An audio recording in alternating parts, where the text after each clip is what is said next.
بسم الله الرحمن الرحيم والصلاة والسلام على أشرف المرسلين. Salam alaikum.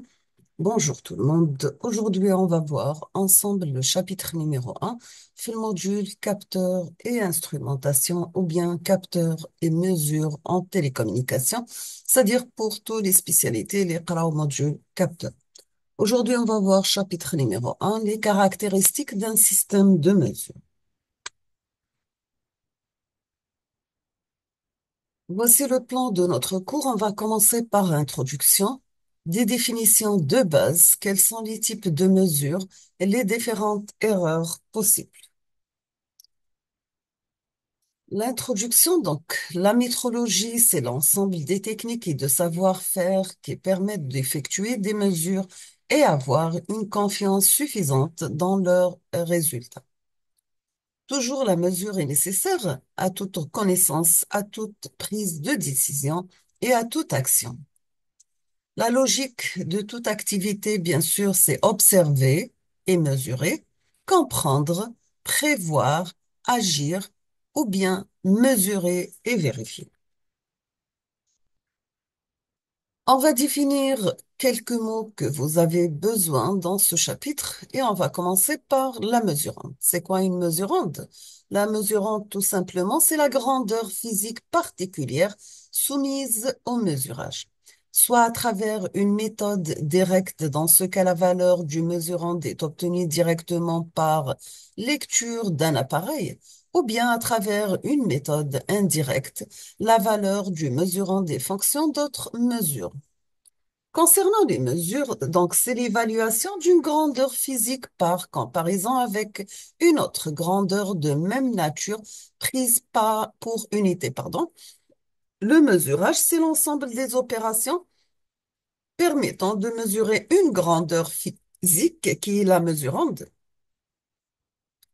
On passe maintenant à l'incertitude delta x. L'incertitude, c'est le résultat de la mesure x d'une grandeur grand X n'est pas complètement définie par une seule valeur ou bien un seul nombre. Il faut au moins la caractériser par un couple x delta x avec unité de mesure. Donc, vous avez grand X, la grandeur à mesurer, est comprise entre x moins delta x et x plus delta x. On va prendre un exemple. Si vous avez 3 centimètres plus ou moins 10%, ou bien vous pouvez mettre 3 centimètres plus ou moins 1 centimètre. Les unités, toujours dans un ensemble de grandeurs, c'est une grandeur particulière choisie comme référence à laquelle toutes les autres sont comparées. Les longueurs sont mesurées en les comparant au mètre et chaque unité est nommée et un symbole qui lui est attribué. Pour la valeur numérique aux mesures d'une grandeur, la valeur numérique d'une grandeur n'a de sens accompagnée de l'unité à laquelle a été comparée pour obtenir cette valeur. Donc, toujours, vous avez la mesure égale, c'est la valeur multipliée par l'unité. Donc, si vous avez une longueur égale à, par exemple, de 5,5 mètres, la force égale 10,1 newton. L'unité doit être toujours placée à droite. Par exemple, vous avez 18,5 degrés. Pour un nombre limité d'unités de base, dans un effort d'unification, la plupart des unités faisant double emploi ont été éliminées. Après des années de travail patient, la plupart des unités en usage ont été ramenées à des fonctions de cette unité de base. Ces 7 unités de base sont indépendantes les unes des autres et les autres unités du système international sont appelées unités dérivées. Vous avez le mètre, kilogramme, seconde, ampère, Kelvin, le mol et le candela. On passe maintenant aux différentes erreurs possibles. Les erreurs de mesure sont liées à la nature et à la répartition probabiliste et fréquentielle des perturbations possibles de la mesure. On trouve des erreurs systématiques. Donc, vous avez par exemple dans ce cas le décalage entre la valeur vraie et la valeur mesurée. Vous avez aussi des décalages constants ou bien lentement variables, des erreurs de très basse fréquence à cause du vieillissement ou bien la dérivée en température. On trouve aussi les erreurs aléatoires. Donc, c'est un ensemble des perturbations dont le signe et l'amplitude est aléatoire. C'est la dispersion des mesures successives d'une même grandeur. Concernant l'erreur systématique, elle se produit toujours de la même façon avec pour origine soit l'opérateur à cause de non-maîtrise de la mesure et rigueur et soin, à cause de l'appareil, donc mauvais étalonnage.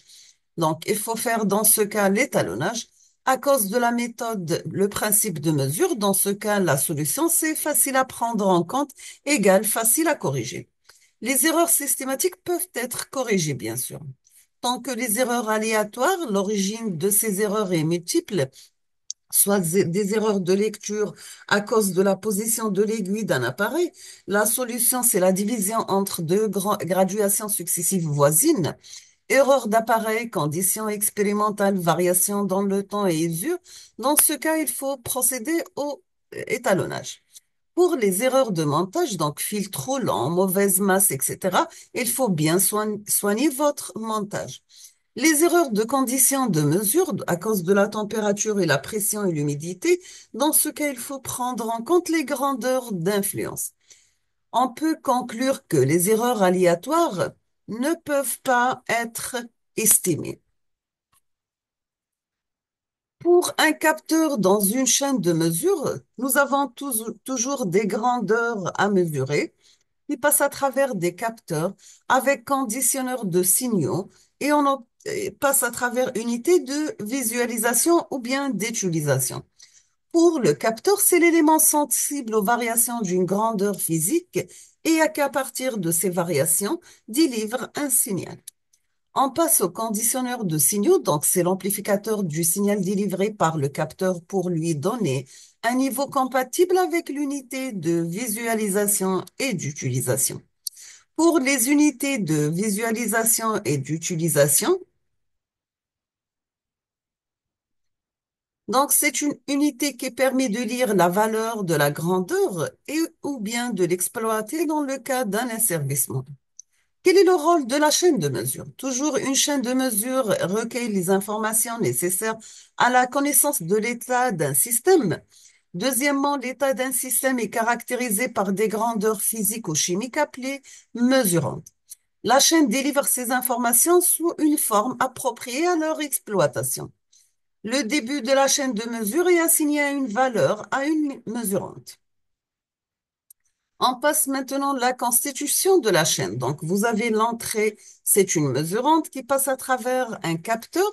Aussi, le signal à la sortie du capteur va passer pour une amplification après filtrage. On appelle ça le capteur, amplification et filtrage, une chaîne d'acquisition. À la sortie du filtrage ou bien du filtre, notre signal va passer à travers un convertisseur analogique numérique. Généralement, la chaîne de mesure est constituée de trois parties. Premièrement, acquisition de données analogiques pour des capteurs, conditionneurs, amplificateurs et multiplexage. Deuxièmement, transformation des données à l'aide des convertisseurs analogiques numériques. Et on passe dernière étape, c'est le traitement des données à travers des calculateurs. Vous avez dans cette figure des exemples de capteurs de gaz, un capteur solaire et anémomètre. Donc, pour le capteur anémomètre, pour la mesure du vitesse du vent, le taux du CO2 et l'ensoleillement. Le capteur à ultrasons, donc pour détection de la présence d'obstacles. Capteur de présence, c'est la détection de présence d'une personne. Donc, ce sont des exemples de systèmes de mesure. On passe maintenant, c'est quoi un capteur? Un capteur, tout simplement, c'est un dispositif qui transforme une grandeur physique d'entrée appelée mesurante en une grandeur de nature électrique, qui est la charge, la tension, courant, bien impédance, appelée réponse S. Donc, vous avez la forme d'énergie mécanique passe à travers transducteur. Donc, on aura une autre forme d'énergie électrique. Le capteur idéal est celui pour lequel on dispose d'une relation linéaire connue entre la grandeur à mesurer et le signal de sortie du capteur. S, ça sera en fonction de M. Les conditions d'emploi sont telles d'aucune grandeur d'influence ne perturbe son fonctionnement. Toujours aucun bruit parasite se superpose au signal utile. Pour les perturbations parasites, ce sont des grandeurs physiques dont les variations vont influencer sur le fonctionnement du capteur ou la qualité de la mesure. Exemple, température, vibration, humidité, alimentation électrique, perturbations électromagnétiques, etc. La conception du capteur doit chercher à minimiser l'influence indésirable de ces grandeurs ou prévoir un dispositif de compensation. Quels sont les domaines d'utilisation des capteurs? Donc, tous les domaines d'activité nécessitent l'emploi du capteur. Exemple, automobile, domaine principal, contrôle de la production. Agriculture médicale, domaine de la microcapteur. Et aussi dans l'électroménager. On passe à la classification des capteurs. Donc, la classification en fonction du mesurant qu'ils traduisent, capteurs de température, de pression, etc., ou bien du signal qu'ils fournissent, ou bien on peut trouver des capteurs analogiques catégorie la plus importante et les capteurs logiques, ce qu'on appelle le case sensor, et des capteurs digitaux de leur principe de fonctionnement. On obtient soit capteur actif ou bien passif. Donc, toujours, vous avez une grandeur physique étudiée, c'est l'entrée ou bien la mesurante qui passe à travers passive, on obtient une grandeur de sortie du capteur. Capteur actif, on obtient toujours une réponse, toujours l'actif, et accompagné d'une amplification. Quelles sont les caractéristiques métrologiques? On va commencer par la sensibilité. On peut définir la sensibilité d'un capteur pour une valeur donnée du mesurant est égale au rapport de la variation du signal électrique sur la variation du signal physique. Donc, S de M, c'est la variation de delta S par M. L'unité typique, c'est l'unité grandeur électrique divisée par l'unité mesurante. Maintenant, pour un capteur linéaire, la sensibilité S, c'est une constante. Donc, S linéaire, c'est la pente du droite qui caractérise la linéarité du capteur. Exemple, si vous avez un capteur qui présente la fonction suivante, U égale 1,55T moins 20, donc quelle est la sensibilité? La sensibilité, ça sera la pente. Donc, c'est A est égal à 1,55 volts par degré Celsius. Les conditions d'utilisation et les domaines d'utilisation. Donc, on va commencer par l'étendue de mesure. L'étendue de mesure, tout simplement, c'est la zone nominale d'emploi. C'est la zone dans laquelle les caractéristiques du capteur correspondant aux spécifications de fonctionnement normal, elle est bornée par la limite inférieure et la limite supérieure, donc ce qu'on appelle la portée. On passe à la précision. La précision, donc l'erreur de précision égale erreur de justesse plus erreur de fidélité. La valeur moyenne égale 1 sur n, la somme de mi. L'écart type égale la racine carrée de 1 sur n moins 1 par la somme de i variable 1 jusqu'à de mi moins m bar élevé au carré. Toujours la dispersion d'une série de mesures autour de leur valeur moyenne. La fidélité, donc, elle caractérise l'aptitude d'un capteur à donner pour une même valeur de la grandeur mesurée des mesures concordant entre elles. La fidélité est souvent caractérisée par l'écart type. Les résultats de mesures répétées d'une même valeur de mesurante restent groupés autour d'une valeur moyenne. Pour la justesse, elle caractérise l'aptitude d'un capteur à donner des mesures proches de la valeur vraie de la grandeur mesurée, des erreurs de fidélité n'étant pas prises en compte, et la valeur la plus probable du mesurant est très proche de la valeur vraie. On peut dire que la valeur moyenne égale à peu près la valeur vraie. Un capteur précis aura à la fois une bonne fidélité et une bonne justesse. Donc, vous avez un exemple. Donc, ici, vous avez un appareil juste. Ici, vous avez un appareil fidèle, mais pas juste. Ici, vous avez un appareil juste, mais pas fidèle.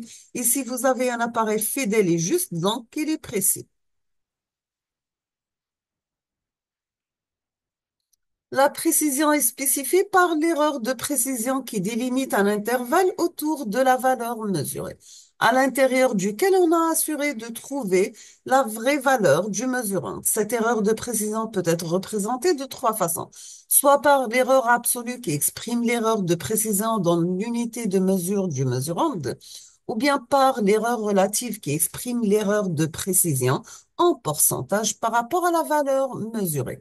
Donc, vous avez l'erreur relative égale l'erreur absolue divisée par grand M, c'est la valeur mesurée, multipliée par 100%. par la classe de précision CP qui exprime l'erreur de précision en pourcentage par rapport à l'étendue de mesure. Donc, vous avez la classe de précision égale l'erreur absolue divisée par l'étendue de mesure multipliée par 100%. La finesse, elle qualifie l'incidence de l'instrument de mesure sur le phénomène mesuré. C'est la qualité d'un appareil ou d'un capteur à de ne pas venir modifier par sa présence la grandeur à mesurer. Cela permet d'évaluer l'influence du capteur sur la mesure. Moins un capteur influence son environnement, meilleur est sa finesse. On peut utiliser à titre d'exemple une résistance pour mesurer une température. Toutefois, pour mesurer la valeur de la résistance, il faut qu'un courant électrique est circule. On passe maintenant la courbe d'étalonnage. Permet de définir une relation fonctionnelle reliant le mesurant dans l'entrée et la grandeur électrique en sortie du capteur.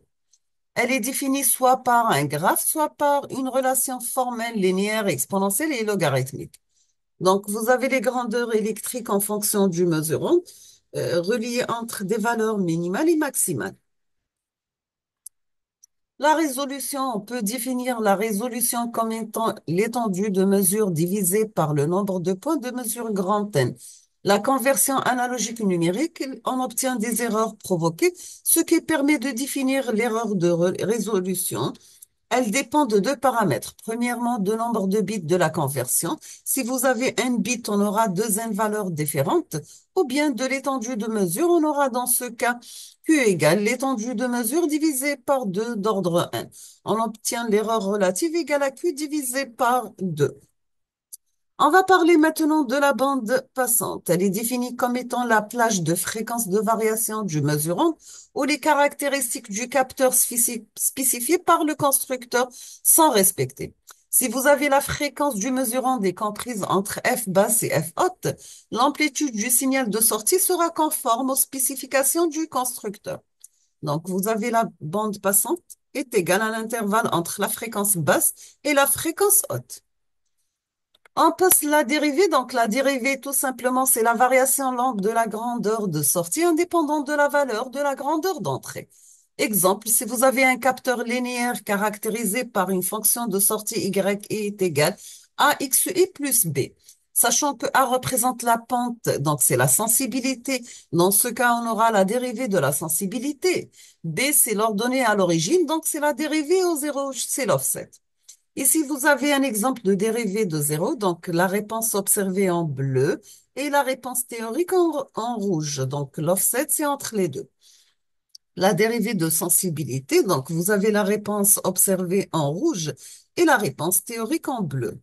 Dans ce cas, vous aurez delta S max et delta E max pour la mesurante. On termine avec l'hystérésis. Certains capteurs ne retournent pas la même valeur de sortie pour une même valeur de mesurante, selon la façon où cette valeur est obtenue. Donc, cycle croissant ou bien décroissant. On remarque qu'on a deux séries de mesures.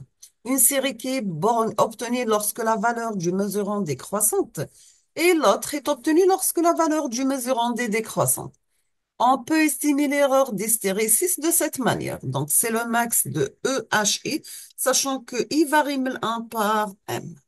Donc, voici une représentation graphique du cycle de mesure, stylésis, pardon, de mesure en fonction du mesurant.